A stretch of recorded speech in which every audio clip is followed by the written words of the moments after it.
Sunday morning, and we're here to bring you up to the latest on this horrific execution of Alex Pretti in Minneapolis. I have with me the wonderful pleasure of having with us one of the leaders of Common Cause, Omar Noureldin. Sorry if I got the name. That's pretty good. All right, good enough. And he not only is a national leader of Common Cause, but he has been in communication on the ground with their phenomenal Minnesota leader, Anastasia Carrera, who we have interviewed in the past. And so we're going to talk about what she has seen, what's going on, what this letter from Pam Bondi means, and what we should be demanding of our elected representatives.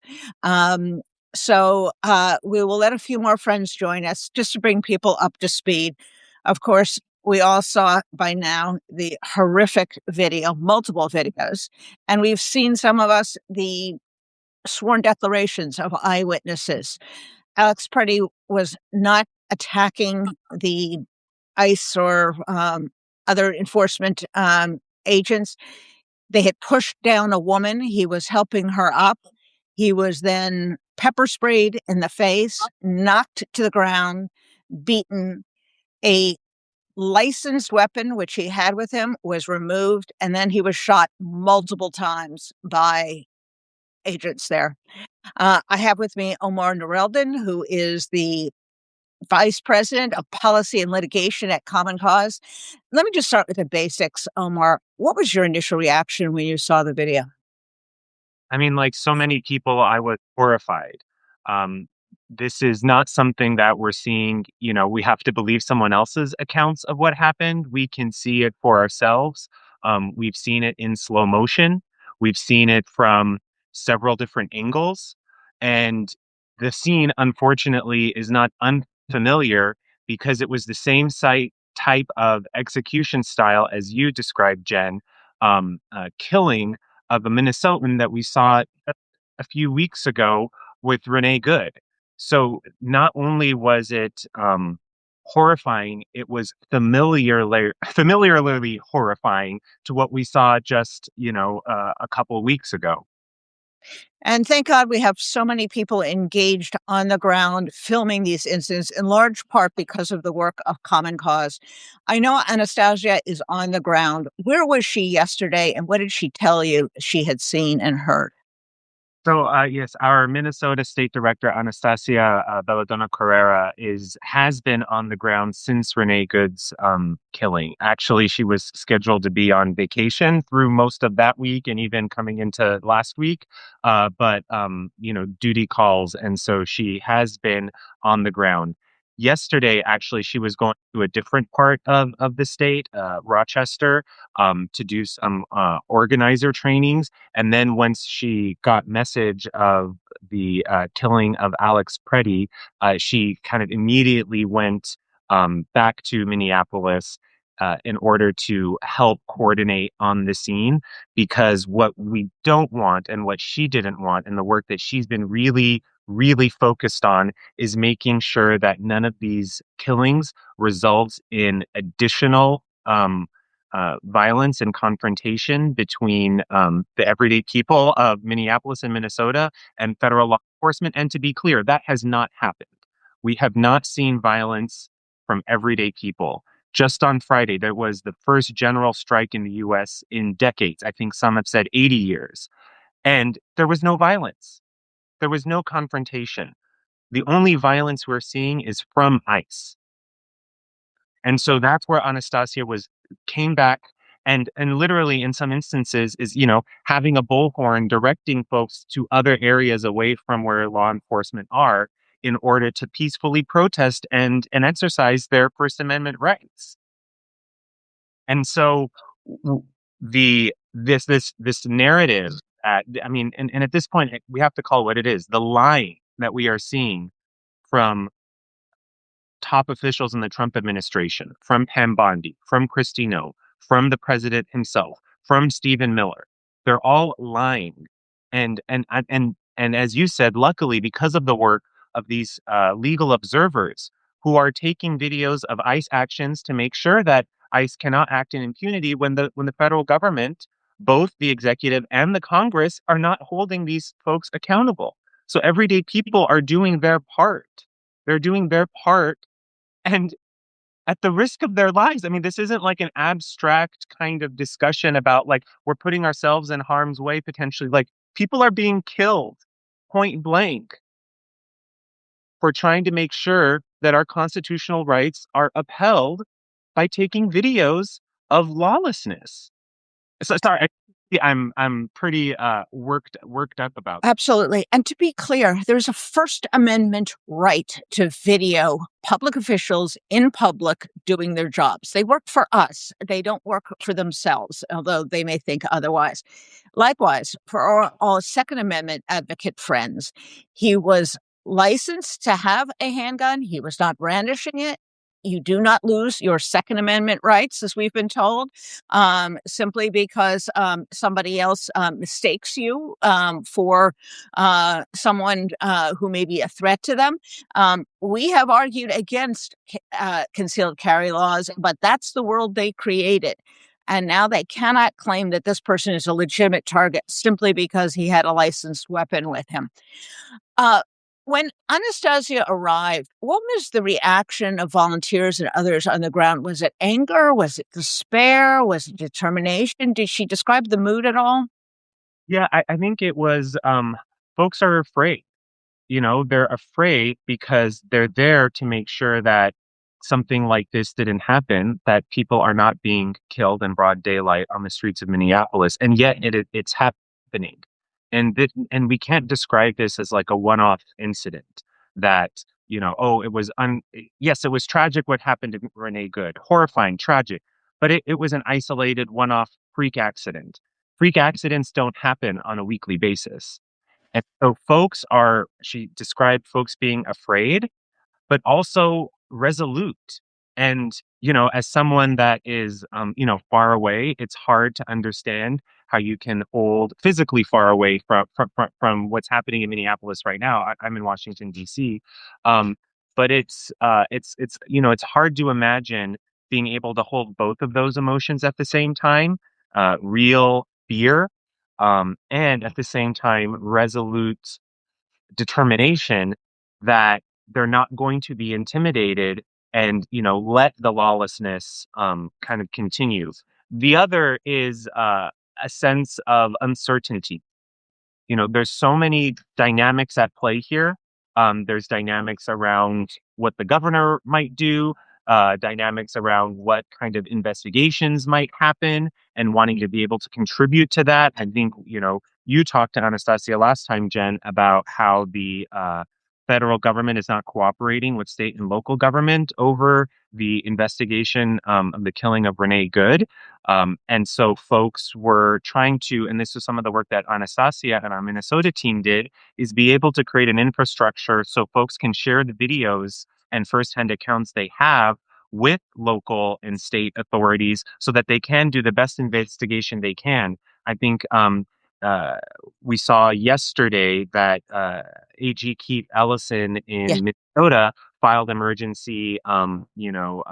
tried to get emergency relief in federal court yesterday to prevent the federal government from destroying evidence around the killing of Alex Pretti that might, be relevant to a state investigation, a local investigation, a federal investigation. And so that's the uncertainty people are feeling is what do we need to do? People want to do stuff. They want to protect their constitutional rights. They want to protect the lives and safety of their fellow Minnesotans. And they're literally on the ground in real time trying to figure out what's the best way to do that. And we're going to go through some of those things that Congress could do, the courts could do, we as Americans could do. But first, I want to talk a little bit about that ridiculous, obscene, despicable letter that AG Pam Bondi wrote to Tim Walz. And I guess we should be pleased that the mask has been ripped from their face, not their actual masks that they wear out in the street, but this facade that they are there to enforce immigration law or to enforce the law. She essentially said, give me a whole bunch of things we've been illegally demanding, including all of your voter files, Goodness knows what they're going to do with that. And, well, that might go a long way towards getting ICE out. In other words, she is extorting an entire state to turn over information she has no right to get in order to get relief that they are entitled to, which is freedom from a murderous street gang. What was your reaction when you read that letter? Jen, it's hard to be shocked, continuously be shocked by what we're seeing from this administration, and yet I was shocked. I don't know if that's, the eternal optimist in me, that there's some level of goodness in people, but I have to say what it is. I think it's moral depravity that as a community is grieving the loss of life by the federal government, that then you send a letter to that state's governor saying, as you said, if you do these three things, we'll start leaving you alone. And Common Cause has been in this fight. We actually are in litigation in Minnesota to prevent the Department of Justice, where I used to work as a political appointee, the Civil Rights Division, from getting this sort of data. We're in court. If they believe that their arguments are the legally sound arguments, the courts will, adjudicate that. And so what Bondi did with that letter is to say is coercion by force. Yes. I don't know how else to describe it in the most generous terms to the attorney general, but that's what it is. And to your point, Jen, what would they do with that data? I think we know, because just earlier this week there was reporting in Politico about filings that the Justice Department made around some of the Doge litigation, that some Doge folks were trying to get into agreements with certain states to use Social Security Administration data to undermine elections in certain states. Like, that was literally what was in these documents, that DOJ had to, I will say, months after they learned about these documents, disclose them to the court. So we know what they're trying to do with this data, whether it's Social Security Administration data. I think in the letter Bondi to Governor Walz also described SNAP data, like a bunch of data that they want. And we see what they're doing out in the open in Minneapolis around intimidating folks. And, there's also ways to intimidate folks by manipulation of their data. Absolutely. This is really metaphorically holding a gun to a city's head. Give me the documents and I'll leave you alone. This is mob behavior. A few things. I guess I was surprised because she was so stupid as to put it in writing. This, it seems, would, number one, undermine her position in your litigation. Number two, if and when they do choose to invoke the Insurrection Act, this would be Exhibit A for why there really is no emergency. There is no disorder. It's being used manipulatively. This just strikes me as arrogantly stupid. Why? It's hard to get into their minds. So I won't ask you to think what she was thinking. But when you see a document like this, how does this then come into play in litigation now at the Eighth Circuit to get ICE out of there, in your litigation, and potentially in defending against the Insurrection Act? How does this evidence get used against the Trump regime now? Right. Well, in our litigation, I think, whether it's the admissions by the Justice Department around the way in which Social Security Administration data um, was allegedly sought to be used, or this kinds of admissions, I think what we will say is that their stated reasons for why they need this data is are bad faith reasons. Um, that's separate and apart from the fact that we believe, and we've said in our filings, that the statute doesn't actually allow for this sort of collection, whatever your reasons are. The statutes at issue in that DOJ voter data litigation are around trying to identify specific instances of, let's say, discrimination. I mean, they claim the Civil Rights Act allows them to do this. And so we don't need, to go too far back in history to understand what were the issues Congress was considering when they passed the Civil Rights Act. So that's one set of issues. I think on the Insurrection Act and other related litigation is, as you said, they are showing their cards in terms of what this is really about. And it's not about some sort of rebellion that the federal government has to squash because one, either the state is the one uh, conducting such rebellion or that the people of the state are so out of control that the state can't control their own people, so the federal government has to come in. I mean, that this letter, the statements, the blatant lying against what we've seen with our own eyes, all show that they are trying their level best to create a public narrative that would support, the president being able to invoke the Insurrection Act. But I think they're doing things that undermine that as well. And as you said, I try and get it in the head of Pam Bondi or others. But I think we have seen from global lessons learned that when ruling class, ruling parties, ruling, government officials uh, are not held accountable by other parts of government. And here, the US, I'll say, and this isn't Omar's assessment, this is the assessment of US scholars, of global scholars of democracy, is on a black backsliding trend, right? We still are, I believe, a democracy, and that's what I'm fighting for. Anastasia's fighting for. I know, Jen, you are raising these issues publicly around our fight to preserve our democracy in the US. At the same time, in a black sliding situation, these leaders start to believe that no one will hold them accountable, and so they do things in that way, right, that aren't as Yes, strategic, aren't as intentional as one might assume, trying to get to their goal. I think that's good for us in the sense yes, there's no facade over it.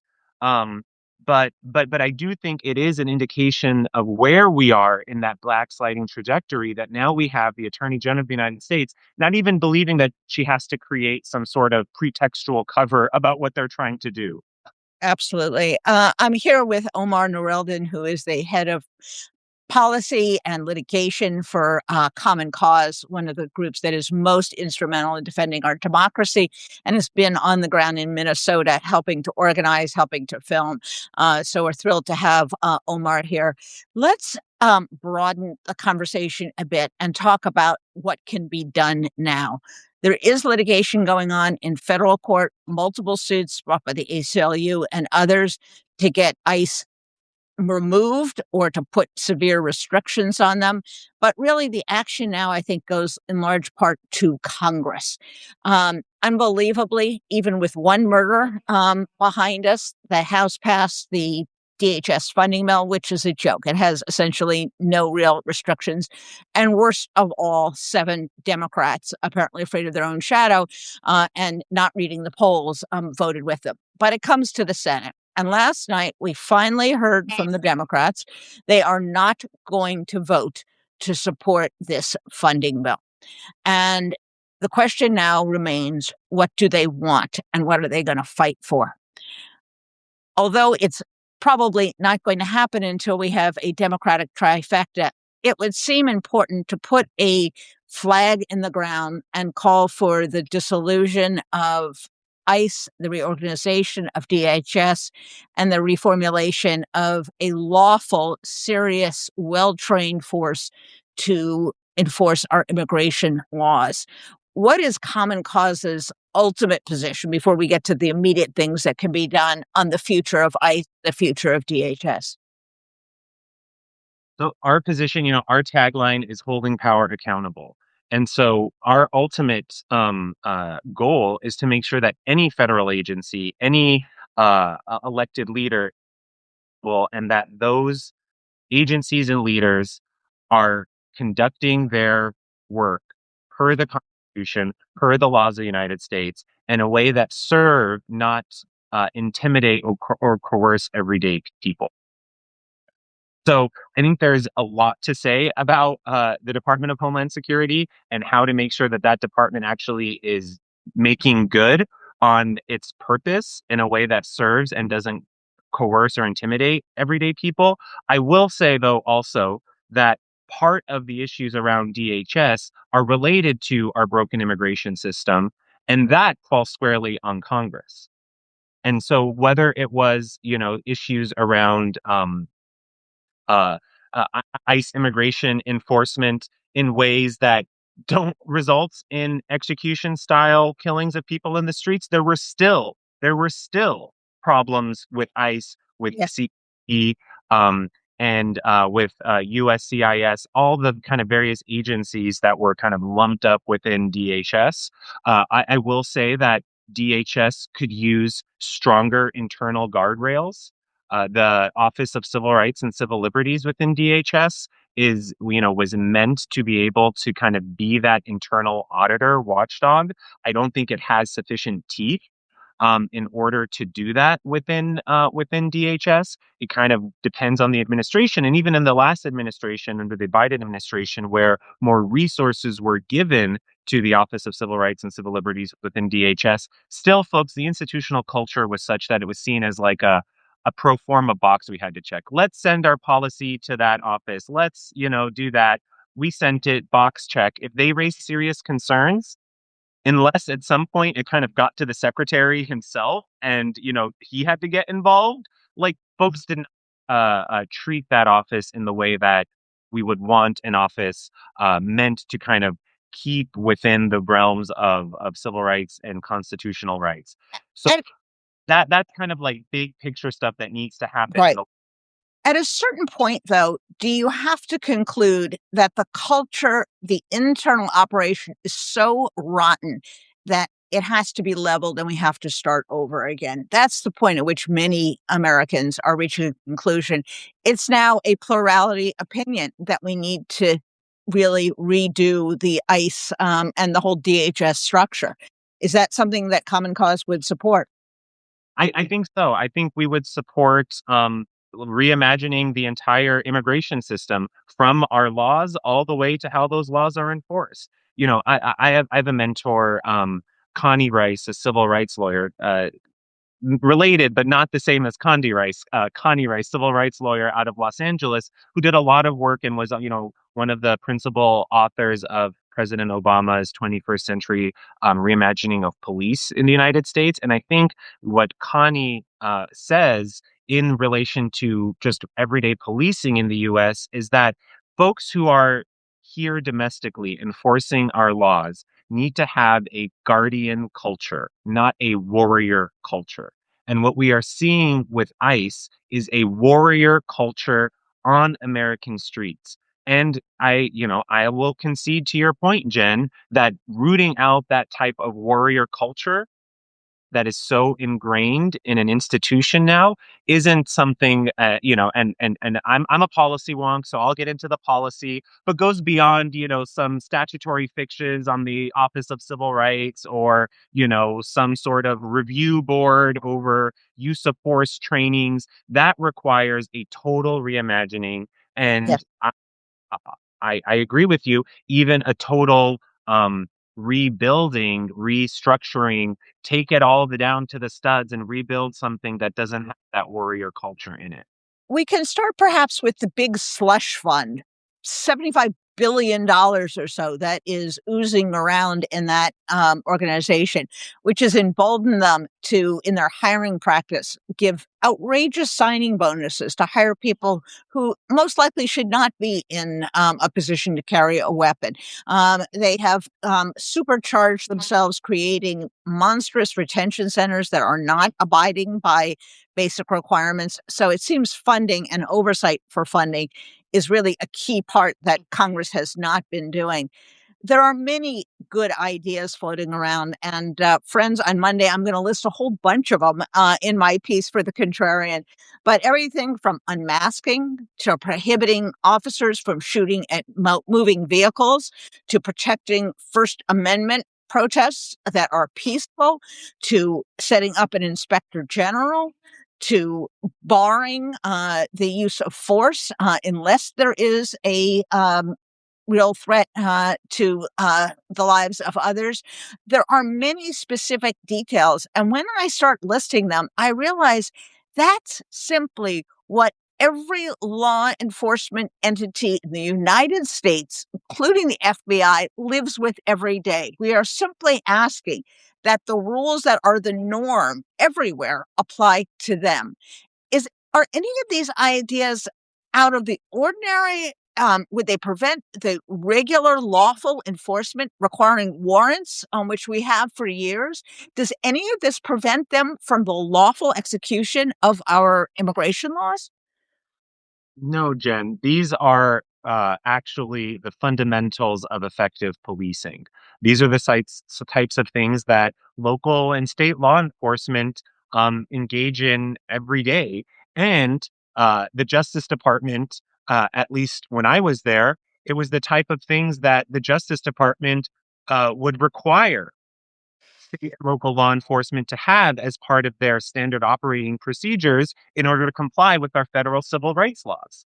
The Justice Department Civil Rights Division has broad authority to, bring pattern or practice lawsuits against state and local law enforcement to include the very types of processes, procedures, policies that you just described, Jen. So, and there have been both from practice and anecdotal evidence from police chiefs around the country that those sorts of guardrails are necessary in order to build trust with communities.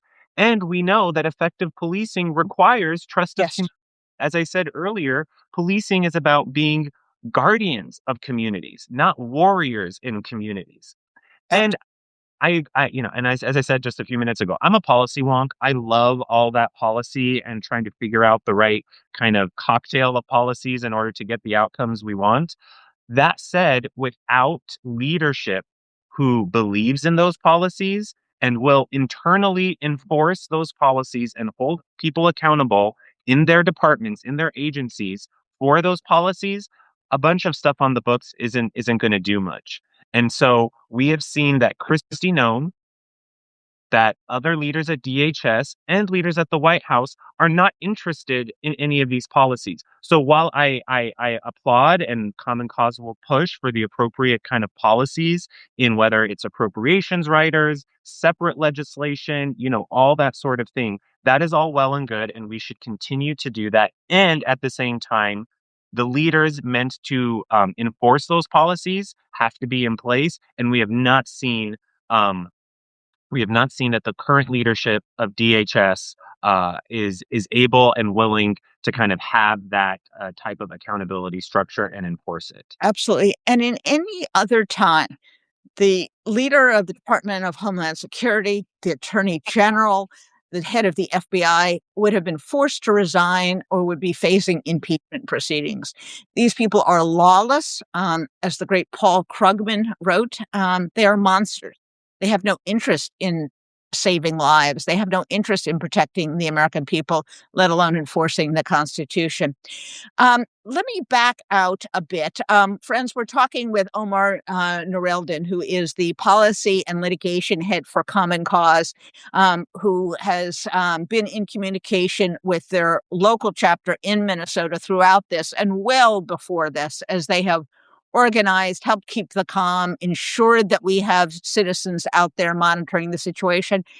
It seems, Omar, that this is the perfect example of the strength of local organizing. That you have sometimes we get very infatuated with the idea we need 7 million people out, we need 10 million people out. But what you really need to do is knit community after community together and communities together within a state and then states together. That's hard work, but that's what Common Cause does. Explain why that is so important and how you can bring in business and clergy and labor when you do the hard work of organizing from the ground up. Yeah, we have famous saying that all politics is local, and I think all organizing is local as well, because these are the people that live together every day. I mean, Renee Good um uh, was shot outside of the school.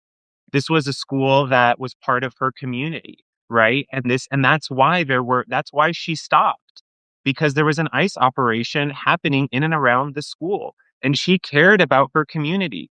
Alex Pretti is a part of this community. Alex Pretti was an ICU nurse for the Minneapolis VA, that he cared about his community.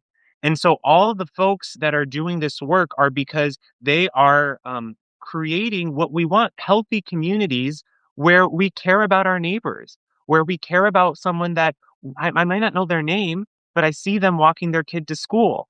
I see them taking their elderly parents to the VA, and I care about the well-being of my community. And so what Common Cause does is we work to build resilient communities through democracy work.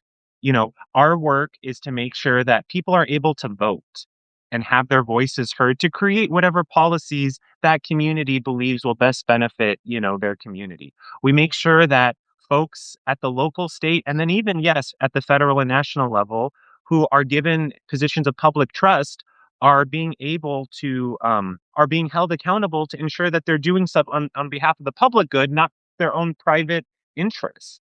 Right? Like these are all the building blocks we need. And it has to start at the local level and then build up momentum to get, the type of federal reforms, federal culture that can be, nationalized. But the best place to kind of experiment with some of these things to see what works, what doesn't work, and to get community buy-in is at the local and state level. And that's what Common Cause does every day. And the results are essentially a closure of all businesses, tens of thousands of people in 20-degree below weather on Friday, and a massive horde of people who are out filming, recording, making a record for us. And I'll say, Jen, to this point is that doing this sort of work, fighting back against authoritarian tactics and trying to stop the backsliding of our democracy is not easy work, and it's not convenient work. And so whether it's, our staff who, yes, we are paid to do this, and I feel really privileged to be able to do this as my, full-time job, but our power doesn't come from our staff necessarily. It's from our volunteers, our members who are disrupting their everyday lives in order to do this. They are saying, I'm going to go out and help train folks. I'm going to engage in mutual aid. I'm going to Yes. go to Capitol and do, a lobby my lawmakers around issues I care about. Like that is disruption of life. That is, allocating personal resources in order for the public good. And this isn't easy work. It's not convenient work. And if we are going to be serious, the 3.3 thousand people that are listening, right now, is that it will require some sacrifice. At the same time, it shouldn't require the loss of your life in order to do this. And so I want to be really clear about that. But it can't be done in between, doing laundry and doing the dishes. It does require a bit more disruption in our daily lives, given the magnitude of threat we're facing. Absolutely. And folks, I know a lot of you ask on a daily basis because we read your questions and your comments. What could I do?